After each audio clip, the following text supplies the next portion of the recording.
Ես ուզում եմ ասեմ, որ գուցե այսպես քարոզչություն դիտարկվի, որովհետև պարոն Մինասյանը առավոտ խոսելով վարչապետի այցերի մասին մարզերում եւ արդյունավետությունը փորձելով գրանցել նշում էր, որ գուցե դա դիտարկվում է որպես քարոզարշավ, այսինքն դա քարոզարշավ է։ Ես ուզում եմ պարոն Մինասյանն էլ, եթե ինձ կլսի, ասել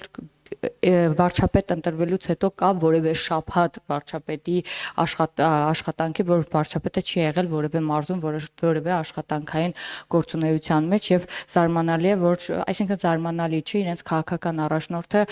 քարոզարշավից առաջ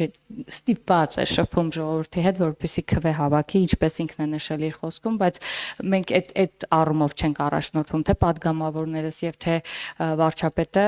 ամեն շաբաթ էլ ունեն մեն այցեր մարզեր, հետեւաբար այս առումով էլ ֆինանսավորումը վստահեցնում եմ, որ այդքան էլ բարձր չէ, չնայած երբ որ դուրս ես գալիս անընդհատ նշվում է падգամավորներն աշխատավարձ։ Եկեք հստակեցնենք էլի, որ падգամավորները պատիվ ունեմի падգամավորները նիստից ուղարկի գրանցվելու համար մեկ էլ քաղաքական հայտարարությունների համար են գալիս ազգային ժողով, մյուս падգամավորներն էլ նորմալ աշխատում են։ Սա էլ դասակարգում ունենանք, շնորհակալություն։